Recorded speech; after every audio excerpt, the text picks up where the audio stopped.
yang bisa melepaskan dan menghapus dunia, harta, pangkat, jabatan, dan kekuasaan dari hati-hati kita.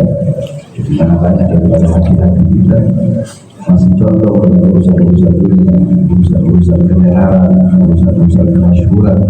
Banyak daripada hati-hati kita tertipu dengan kejayaan-kejayaan orang, tertipu dan kemakmuran-kemakmuran yang dimiliki oleh orang lain, sehingga kita menginginkan orang-orang.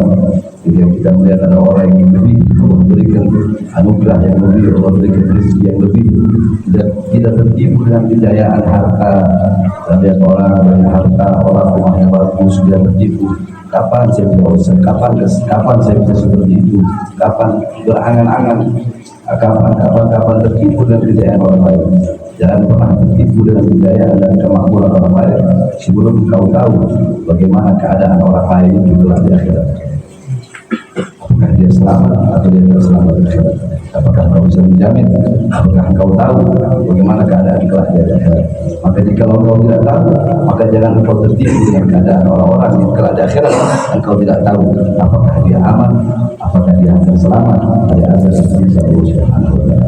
Jangan pernah tertipu dengan kejayaan dan kemakmuran yang dimiliki oleh orang-orang lain. Selalu ingat kepada Allah Subhanahu wa taala. Duduk di majelis-majelis seperti malam hari ini, yang dimana dikatakan bahwasanya ketika engkau duduk dengan orang-orang yang dimana dengan orang-orang yang beriman, kau duduk dengan sesama orang-orang yang beriman, yang dimana persahabatan, tempat dudukmu, tempat bergaulmu, tempat perkumpulanmu itu kelak di akhirat sesama sahabat dalam beriman kepada Allah, sesama sahabat dalam menuntut ilmu, sesama sahabat dalam menuntut ilmunya Allah Subhanahu wa taala. Kelak di akhirat itu kata Rasulullah bisa saling memberikan syafaat. Andaikan kelak di akhirat ada satu orang yang mau dimasukkan ke neraka atau dia telah dimasukkan ke dalam neraka, diazab dan disiksa, tiba-tiba datang satu teman yang berkata, ya Allah, ya Allah, orang ini dulu pernah sama-sama dia sholat bareng sama aku, dia sholat satu soft dengan aku, dulu dia pernah sama-sama berpuasa dengan aku, buka puasanya bareng bersama aku. Karena berteman dengan orang soleh, berteman dengan orang yang beriman kepada Allah, maka itu bisa menjadi syafaat. Walaupun kata Rasulullah dia telah disiksa sampai di betisnya, ada yang disiksa sampai betis, ada yang disiksa sampai perut, semua telah disiksa. Ketika orang tersebut ketika orang itu ketika di dunia pernah berteman dengan orang-orang yang sholat, pernah sholat bareng, pernah puasa bareng, karena sesungguhnya teman bukanlah yang mengajakmu untuk ayo kita tiktokan bareng. Jadi banyak ibu-ibu ya, teman itu bukan yang mengajak engkau untuk memamerkan auratnya. Teman bukanlah orang-orang yang membuat engkau melanggar apa-apa yang telah disyariatkan dalam Islam. Teman tidak mungkin akan mengajak engkau kepada perbuatan-perbuatan yang dimana engkau mengakui bahwasanya setan sebagai musuhmu, tapi engkau akan melakukan perbuatan-perbuatan tersebut. Perbuatan apa? Perbuatan yang disukai oleh setan, yang dicintai oleh setan. Nah, majelis-majelis seperti ini, majelis-majelis yang menambah kekhawatiran di dalam hati agar tidak pernah merasa aman dan dari azab dan siksa Allah Subhanahu wa taala. Karena banyak daripada kita di luar majelis-majelis ilmu atau banyak daripada kita bertakwanya cuma di sini saja. Malam hari ini di sini bertakwa, di sini malam hari ini di tempat ini khusyuk. Nanti pulang dari sini hilang takwa kita. Pulang dari sini hilang khusyuknya kita. Pulang dari sini hilang adabnya kita orang. Pulang dari sini hilang akhlak kita orang. Emang tempat bertakwa itu hanya di majelis ilmu? Emang tempatnya takwa itu cuma di masjid? Emang tempatnya takwa cuma di Mekah? Emang tempatnya takwa cuma di Madinah? Enggak. Ittaqullah aina ma kuntum, bertakwalah Allah dimanapun engkau berada. Mau di ujung dunia mana kau berada, bertakwa kepada Allah Subhanahu wa taala. Karena ini bumi kepunyaan Allah. Ini bumi miliknya Allah Subhanahu wa taala. Maka tidak ada tempat yang tahu untuk engkau berbuat dosa kepada Allah, berbuat salah kepada Allah. Ada orang bertanya kepada Ibrahim bin Adham, wahai Ibrahim bin Adham, apakah boleh aku berbuat dosa? Apakah boleh aku berbuat maksiat? Kata Ibrahim bin Adham, ya boleh kau berbuat dosa, boleh kau berbuat maksiat. Tapi sebelum kau berbuat dosa, sebelum kau berbuat maksiat, engkau ingat. Yang pertama, engkau tinggal di mana? Dijawab, aku tinggal di muka bumi Allah Subhanahu wa taala. Kalau kau ingin berbuat dosa, kalau kau ingin bermaksiat, nggak apa-apa, tapi cari tempat yang bukan milik Allah Subhanahu wa taala. Apakah ada tempat di dunia ini yang bukan milik Allah Subhanahu wa taala? Nah, terus kata Ibrahim bin Adham yang kedua, ingatlah bahwasanya Allah Subhanahu wa taala selalu melihatmu. Maka apakah pantas engkau berbuat dosa di tempat yang dimana tempat itu miliknya Allah, kemudian Allah selalu melihat perbuatan dosa-dosa. Idza ma'aka lani rabbi amastahyaita ta'sini wa tukhfi dhanbi an khalqi wa bil isyani ta'jini. Idza ma'aka lani rabbi, bagaimana jika kelak Tuhanku berkata kepadaku, amastahyaita ta'sini, tidakkah kau malu berbuat dosa kepadaku? Tidakkah kau malu berbuat salah kepadaku? Wa tukhfi dhanbi an khalqi, kau tutupi dosa-dosamu di hadapan makhluk. Engkau tutupi dosa-dosamu, engkau tutupi dosa-dosamu di hadapan makhluk-makhlukmu, di hadapan makhluk-makhluknya Allah. Engkau tutupi dosa-dosa, kita tutupi dosa-dosa kita di hadapan makhluk, dan dengan dosa-dosa yang kita tutupi itu, kelak kita akan menghadap Allah Subhanahu wa taala. Engkau punya malu kepada makhluk, tapi kau tidak punya malu kepada Allah Subhanahu wa taala.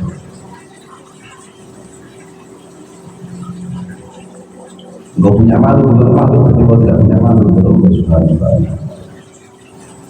Engkau takut kepada makhluk dan engkau tidak takut kepada Allah Subhanahu wa taala. Kemarin ada beberapa percakapan anak dengan beberapa teman-teman yang mereka berkata, luar biasa AI sekarang itu cerdas, AI itu sekarang canggih, AI itu udah bisa nyanyi, bisa ini, bisa ini, bisa ini, bisa ini, bisa ini. Bagaimana pendapat antum? Bagaimana tanggapan antum?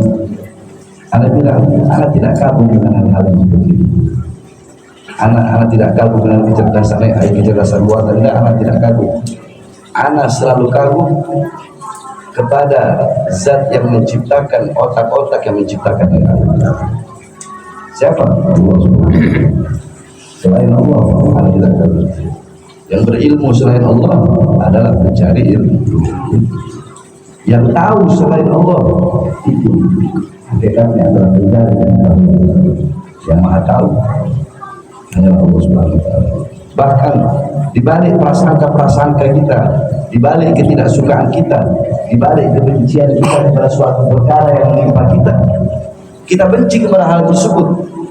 Hal yang menimpa kita itu kita benci, tetapi hal itu tanpa kita tahu. Kita tak suka akan hal-hal yang menimpa kita, kita anggap itu buruk, tapi Allah yang maha tahu. Wa asa an takrahu syai'an wa huwa khairun lakum wa asa an tuhibbu syai'an wa huwa syarrun lakum wallahu ya'lamu wa antum la ta'lamun. Bisa jadi hal-hal yang tidak kau sukai, bisa jadi hal-hal yang kau benci, itu baik bagimu. Dan bisa jadi hal-hal yang kau cintai, hal yang kau sukai, hal yang kau gandrungi, itu buruk bagimu. Allah yang maha tahu, sedangkan kalian tidak tahu apa-apa. Kalian berbuat dosa, mau berbuat dosa nggak apa-apa, tapi cari tempat yang tidak dilihat. Apakah ada tempat yang tidak dilihat? Terus kamu berbuat dosa, kamu berbuat maksiat nggak apa-apa, tapi nanti apabila kematian telah datang kepadamu, maka tundalah kematian tersebut. Andaikan malaikat maut datang ingin mencabut nyawa, bilang, wahai malaikat, jangan dulu cabut nyawa, biarkan aku belum bertaubat. Apakah bisa kamu menunda datangnya kematian? Kamu berbuat dosa, kamu berbuat maksiat nggak apa-apa, Tapi kelak ketika engkau akan dilempar oleh Zabaniyah ke neraka, maka sampaikan kepada Zabaniyah, wahai Zabaniyah, dari orang ke neraka. Apakah bisa engkau apakah bisa engkau merayu Zabaniyah agar tidak melemparmu ke dalam neraka? Jikalau engkau tahu, engkau tinggal di muka buminya Allah, engkau makan dari rizkinya Allah, apakah ada yang bisa memberikan rizki kepadamu selain Allah? Siapa yang selama ini memberikanmu makan? Jawab, siapa? Allah. Siapa yang selama ini memberikanmu minum? Allah. Siapa yang selama ini memberikan kalian pertolongan? Allah. Siapa yang selama ini memberikan kita perlindungan? Allah. Siapa yang selama ini memberikan kita rahmat? Allah. Dan apa yang menangis? Siapa yang selama ini memberikan kita kasih sayang? Allah. Kasih sayang yang menangis. Siapa yang memberikan kepada kita kesempatan untuk hidup sampai sekarang agar selalu bisa berbuat baik, berbuat taat, berbuat patuh? Siapa? Allah. Siapa yang memberikan kepada kita kesempatan agar apa? Agar kalau kita punya salah, punya dosa, kita bisa bertobat kepada. Siapa yang memberikan kesempatan? Allah. Siapa yang melakukan pergantian antara siang dan malam? Allah. Agar Allah jadikan siang dan malam itu untuk kita beribadah kepada yang selalu ingat kepadanya. Bukan orang yang ingat ketika siang dan lupa ketika malam, atau sebaliknya, orang yang ingat ketika malam dan lupa ketika siang. Tapi orang-orang yang ingat kepada Allah baik siang ataupun malam, orang-orang yang selalu ingat kepada Allah, bersyukur kepada Allah, baik diberikan kesusahan atau dia diberikan kesenangan, baik ketika dia kaya atau ketika dia miskin, baik dia bahagia atau dia menderita.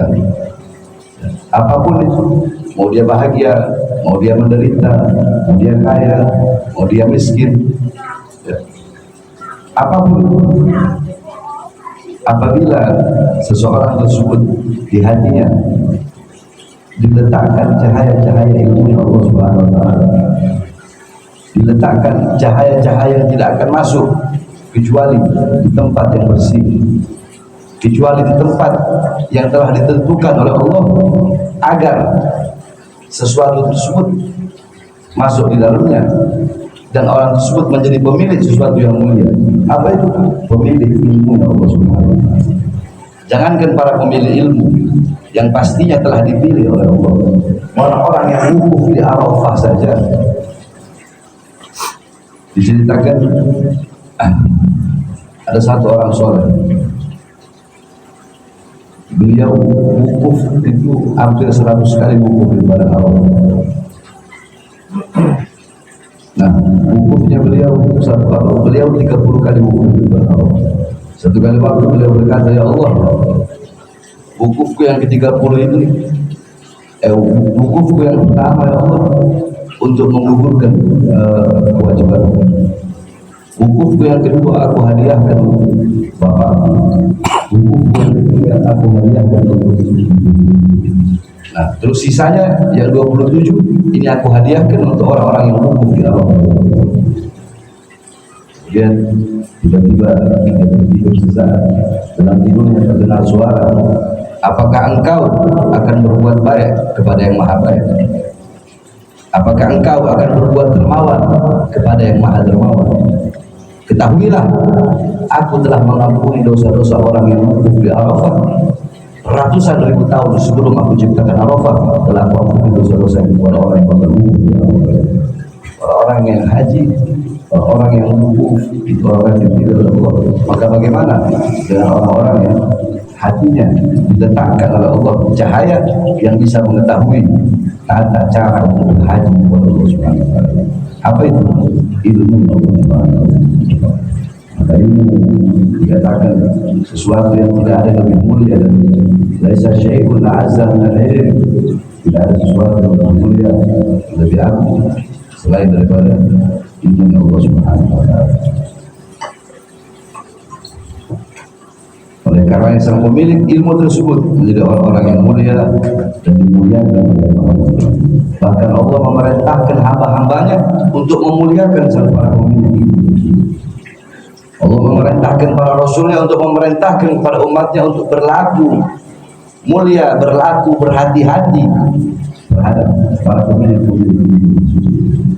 Akrimul ulama, Rasulullah, muliakanlah para ulama, agungkanlah para ulama, para pemilik ilmu. Fa'innahu minallah, karena beliau di sisi Allah adalah orang-orang yang mulia. Beliau di sisi Allah adalah golongan-golongan yang mulia. Bahkan di dalam kitab itu Lanjutan daripada kemarin, yashfa'u yaumil qiyamah memberikan syafaat pada hari kiamat kelak 3 kelompok. Memberikan kepada hari kiamat, memberikan syafaat pada hari kiamat kelak 3 kelompok, 3 golongan yang bisa memberikan syafaat pada hari kiamat. Hari yang dimana tidak berguna harta, hari yang dimana tidak berguna pangkat, hari yang dimana tidak berguna jabatan, hari yang dimana tidak berguna tahta, hari yang berguna, hari yang tidak berguna kekuasaan, hari yang dimana banyak sekali orang-orang yang ada hanyalah penyesalan, namun penyesalan tidak berguna pada hari yang dimana seluruh manusia akan dimintai pertanggungjawaban, sekecil apapun kebaikan dan sekecil apapun keburukan. Hari itu adalah hari yang dimana yang selamat adalah yang mendapatkan rahmat, yang selamat adalah yang mendapatkan syafaat. Nah, ada golongan-golongan yang memberikan syafaat, para nabi, para rasul, mereka memberikan syafaat kepada umatnya. Dan bahkan para nabi, para rasul di akhirat, ya, mereka berbondong-bondong untuk meminta syafaat terbesar, syafaat termulia, syafaat teradil. Itu syafaat bagi Nabi Muhammad SAW. Karena semua nabi, semua rasul itu memiliki doa khusus, dan semua nabi dan rasul telah memakai doa khusus mereka selama mereka hidup di dunia, kecuali Nabi Muhammad. Doa khusus Nabi Muhammad disimpan baik-baik oleh Nabi Muhammad. Bahkan ketika Jibril alaihissalam datang kepada Rasulullah memberikan kabar dengan membawa 5 kain kafan. Kata Jibril, 5 kain kafan ini, yang satu untukmu wahai Muhammad, yang satu untuk Khadijah, yang satu untuk Ali, yang satu untuk Fatimah, yang satu untuk Hasan. Jibril datang bawa 5 kain kafan, yang satu untuk wahai Muhammad, yang satu untuk Khadijah, yang satu untuk Ali, yang satu untuk Fatimah, yang satu untuk Hasan. Husain tidak ada kain kafan karena Husain mati syahid. Husain mati terbunuh, kepalanya akan terlepas dari jasad. Mendengar itu, anaknya yaitu Sayyidatuna Fatimah menangis. Kemudian Sayyidatuna Fatimah berkata, wahai ayah, bukankah setiap nabi, setiap rasul memiliki doa khusus? Berdoalah kepada Allah agar Allah merubah, agar Husain tidak wafat, tidak meninggal dalam keadaan yang begitu sadis seperti ini. Kita akan kepada Allah. Tapi apa jawab Rasulullah? Hai Fatimah, doa khususku ini tidak akan aku pakai di dunia, karena doa khususku ini akan aku pakai di akhirat untuk Allah SWT. Makanya ketika ditanyakan kepada Imam Ali bin Abi Thalib, ma'arjal ayat Al-Quran, ya Imam, ayat apa yang paling bisa diharapkan dalam Al-Quran? Dari semua ayat-ayat Al-Quran yang paling bisa diharapkan itu mana ayatnya? Dia jawab, ayat yang paling bisa diharapkan dalam Al-Quran adalah wala sawfa yu'tika rabbuka. Sampai kapanpun Allah akan tetap memberikan apapun yang kau mau, apapun yang kau minta wahai Muhammad, sampai engkau ridha, sampai engkau puas. Allah tidak akan berhenti memberikan sampai Nabi Muhammad. Sedangkan Nabi Muhammad tidak akan ridha sebelum semua umat masuk ke dalam surga. Nabi Muhammad tidak akan puas sebelum semua umatnya tidak ada yang masuk ke dalam neraka. Nabi Muhammad tidak akan pernah ridha, tidak akan pernah puas sebelum semua umatnya masuk ke dalam surga Allah Subhanahu wa taala. Maka syafaat para nabi, para rasul memberikan syafaat. Teman-teman yang baik memberikan syafaat. Kemudian Al-Quran bisa memberikan syafaat kepada para pembaca-pembacanya. Dari dunia membaca Al-Quran itu kelak di akhirat akan menjadi syafaat.